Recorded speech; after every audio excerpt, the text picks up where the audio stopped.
여러분 반갑습니다. 목요일 아침입니다. 어느덧 9월달도 며칠 남지 않았습니다. 9월에 생명의 산 말씀을 통해 예레미야 말씀과 함께 시작했는데요. 예레미야 말씀을 통해 많은 은혜 누리고 있습니까? 예레미야 말씀이 좀 어렵고 무거운 부분이 있지만 지금 이 시대에 하나님이 우리에게 주시는 꼭 필요한 말씀이라는 생각이 듭니다. 꼭 예레미야 말씀을 묵상하면서 이 시대를 향한 하나님의 계획과 나를 향한 하나님의 섭리를 깨닫는 은혜가 있길 바랍니다. 오늘 우리가 묵상할 예레미야 말씀은 예레미야 36장 1절에서 19절입니다. 가지고 있는 9월 생명의 삶 책자나 성경책을 통해 함께 읽으시기 바랍니다. 유다의 요시야 왕의 아들 여호야김 제4년에 여호와께로부터 예레미야에게 말씀이 임하니라. 이르시되 너는 두루마리 책을 가져다가 내가 내게 말하던 날 곧 요시야의 날부터 오늘까지 이스라엘과 유다와 모든 나라에 대하여 내가 내게 일러준 모든 말을 거기에 기록하라. 유다 가문이 내가 그들에게 내리려 한 모든 재난을 듣고 각기 악한 길에서 돌이키리니 그리하면 내가 그 악과 죄를 용서하리라 하시니라. 이에 예레미야가 네리야의 아들 바룩을 부르매 바룩이 예레미야가 불러주는 대로 여호와께서 그에게 이르신 모든 말씀을 두루마리 책에 기록하니라. 예레미야가 바룩에게 명령하여 이르되 나는 붙잡혔으므로 여호와의 집에 들어갈 수 없으니 너는 들어가서 내가 말한 대로 두루마리에 기록한 여호와의 말씀을 금식일에 여호와의 성전에 있는 백성의 귀에 낭독하고 유다 모든 성읍에서 온 자들의 귀에도 낭독하라. 그들이 여호와 앞에 기도를 드리며 각기 악한 길을 떠나리라. 여호와께서 이 백성에 대하여 선포하신 노여움과 분이 크니라. 네리야의 아들 바룩이 선지자 예레미야가 자기에게 명령한 대로 하여 여호와의 성전에서 책에 있는 여호와의 모든 말씀을 낭독하니라. 유다의 요시야 왕의 아들 여호야김의 제5년 9월에 예루살렘 모든 백성과 유다 성읍들에서 예루살렘에 이른 모든 백성이 여호와 앞에서 금식을 선포한지라. 바룩이 여호와의 성전 윗들 곧 여호와의 성전에 있는 새 문 어귀 곁에 있는 사반의 아들 서기관 그마랴의 방에서 그 책에 기록된 예레미야의 말을 모든 백성에게 낭독하니라.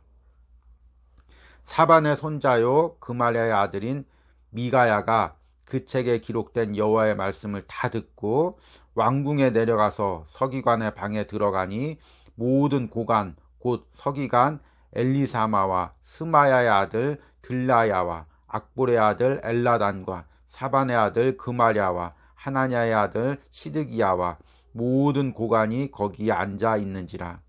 미가야가 바룩이 백성의 귀에 책을 낭독할 때 들은 모든 말을 그에게 전하매 이에 모든 고관이 구시의 증손 셀레미야의 손자 드다냐의 아들 여우디를 바룩에게 보내 이르되 너는 백성의 귀에 낭독한 두루마리를 손에 가지고 오라. 네리야의 아들 바룩이 두루마리를 손에 가지고 그들에게 오니 그들이 바룩에게 이르되 앉아서 이를 우리 귀에 낭독하라. 바룩이 그들의 귀에 낭독하며 그들이 그 모든 말씀을 듣고 놀라 서로 보며 바룩에게 이르되 우리가 이 모든 말을 왕에게 아뢰리라. 그들이 또 바룩에게 물어 이르되 너는 그가 불러주는 이 모든 말을 어떻게 기록하였느냐 청하노니 우리에게 알리라. 바룩이 대답하되 그가 그의 입으로 모든 말을 내게 불러주기로 내가 먹으로 책에 기록하였노라. 이에 고관들이 바룩에게 이르되 너는 가서 예레미야와 함께 숨고 너희가 있는 곳을 사람에게 알리지 말라 하니라. 아멘. 오늘 읽은 예레미야 36장 말씀은 여호야김 왕 때 예레미야가 그동안 하나님께 받은 말씀을 글로 기록해서 백성들과 고관들에게 들려준 내용을 다루고 있습니다. 오늘 말씀을 잘 이해하기 위해서는 당시의 시대적인 배경을 알아야 합니다. 오늘 말씀 1절에 보니까 유다의 요시야 왕의 아들 여호야김 제4년에라고 기록하고 있습니다. 이 당시는 BC 604년에 해당됩니다. 그런데 바로 그 전해인 BC 605년에 고대 근동 지역에 커다란 전쟁이 발생합니다. 갈그미스 대전이라는 고대의 커다란 전쟁입니다. 당시 고대 근동에는 양대 강국이 있었는데요. 남쪽의 애굽과 북쪽의 바벨론이었습니다. 이 두 나라가 갈그미스라는 곳에서 만나서 커다랗게 전쟁을 벌이고 이 전쟁에서 바벨론 왕 느부갓네살 왕이 애굽의 느고 왕을 커다랗게 이기게 됩니다. 그리고 이 전쟁 이후부터 바벨론이 근동 지역의 패권자로 군림하게 됩니다. 당연히 이후부터 유다에 대한 핍박이 이어지고 침공이 이어지고 결국에는 예루살렘이 멸망하게 됩니다. 이런 급박한 시기에 예레미야는 바벨론이 세력을 얻는 것이 하나님이 이 유다 백성들 징계하게 한 계획임을 깨닫고 하나님의 말씀을 지금 심각하게 급박하게 유다 백성들에게 전해주고 있는 것입니다. 예레미야의 말씀을 기록한 바룩은 먼저 그 말씀을 백성들에게 들려줍니다. 오늘 말씀 9절에 보니까 당시 유다 백성들은 금식을 하고 있었습니다. 유다의 요시야 왕의 아들 여호야김 제5년 9월에 예루살렘 모든 백성과 유다 성읍에서 예루살렘에 이른 모든 백성이 여호와 앞에 금식을 선포한지라. 아마 당시에 바벨론의 침공으로 위기감을 느낀 유다 백성들이 금식을 하고 있었던 것으로 추정이 됩니다. 그런 상황 가운데 10절에 보니까 바룩이 예레미야를 통하여 전달받은 하나님의 말씀을 전해줍니다. 바룩이 여호와의 성전 윗들 곧 여호와의 성전에 있는 새 문 어귀 곁에 있는 사반의 아들 서기관 그마랴의 방에서 그 책에 기록된 예레미야의 말을 모든 백성에게 낭독하니라. 그런데 10절 이후에 백성들이 이 말을 듣고 이 두렵고 떨리는 말씀을 듣고 어떻게 반응했는지 내용이 나와 있지 않습니다. 지금 나라가 위급해서 금식 중에 있는데 하나님의 말씀을 듣고 이들이 그 말씀을 무덤덤하게 반응을 했다는 것입니다. 다만 11절에 보니까 사반의 손자요 그마랴의 아들인 미가야 그 혼자만이 그 책에 기록된 여호와의 말씀을 다 듣고 무언가 이 말씀을 듣고 미가야 개인이 굉장히 심각함을 느꼈던 것 같습니다. 그래서 12절에 왕궁에 내려가서 서기관의 방에 들어가니 모든 고관 곧 서기관 엘리사마와 스마야의 아들 들라야와 악볼의 아들 엘라단과 사반의 아들 그마랴와 하나냐의 아들 시드기야와 모든 고관이 거기 앉아 있는지라. 13절에 미가야가 바룩이 백성의 귀에 책을 낭독할 때 들은 모든 말을 그들에게 전하매. 미가야 혼자만이 그 많은 백성들 중에서 미가야 혼자만이 이 말씀 심각한 말씀이다. 정말 이 말씀을 지금 우리가 듣고 깨닫고 돌이키지 않으면 큰일 나겠다. 말씀의 심각성을 깨닫고 고관들에게 이 말씀을 전해줍니다. 그래서 오늘 말씀 후반부에는 이 말씀을 들은 고관들의 반응이 나옵니다. 고관들은 바룩을 청해서 이 말씀을 듣습니다. 그리고 나서 15절에 보니까 그들이 바룩에게 이르되 앉아서 이를 우리 귀에 낭독하라. 바룩이 그들의 귀에 낭독하매 그들이 그 모든 말씀을 듣고 놀라 서로 보며 바룩에게 이르되 우리가 이 모든 말을 왕에게 아뢰리라. 이 말씀이 얼마나 두렵고 떨리는 말씀인지를 고관들은 듣고 깨달은 것입니다.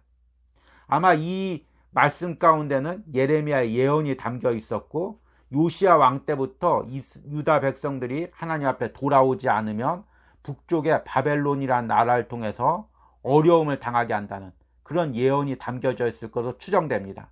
그리고 그 예언대로 바벨론이 근동 지역의 강자가 되고 그리고 유다를 침공해 오자 그제서야 이 고관들은 이 말씀을 듣고 야, 정말 이 말씀이 실제적으로 이루어지는구나.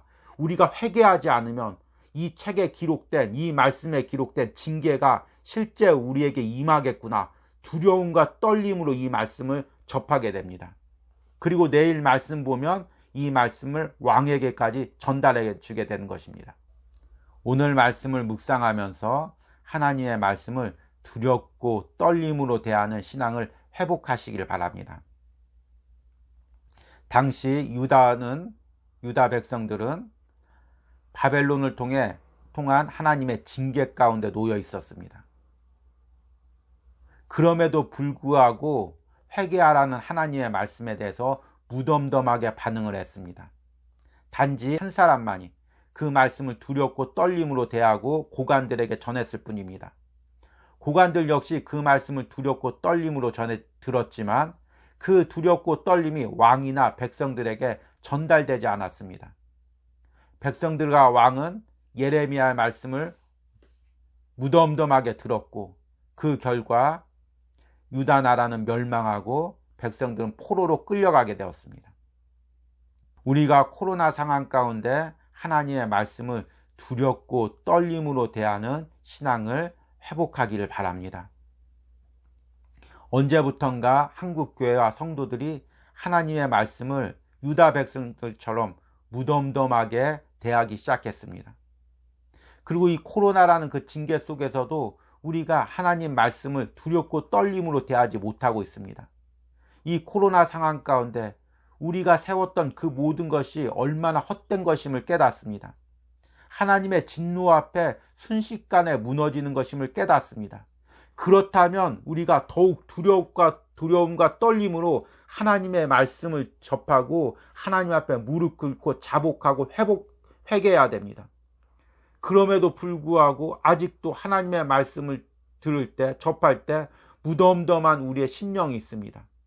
이 부분이 깨어져야 됩니다. 이 부분이 변화돼야 됩니다.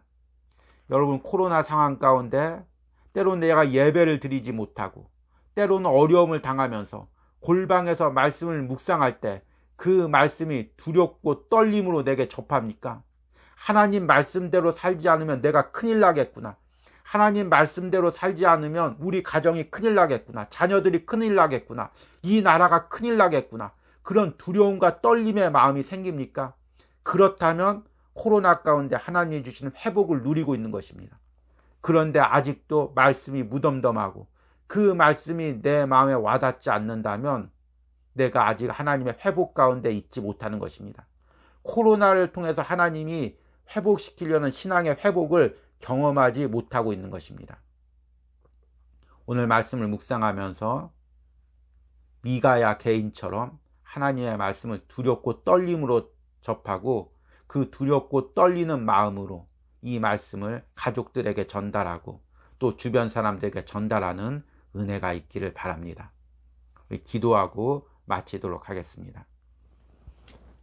기도하겠습니다. 하나님, 코로나 상황 가운데서 우리가 두렵고 떨림으로 하나님의 말씀을 접하는 신앙이 회복되기를 원합니다. 하나님, 유다 백성들이 바벨론의 징계 앞에서도 하나님의 말씀에 무덤덤하게 반응했던 그 모습이 우리의 모습이 되지 않게 하여 주시옵소서.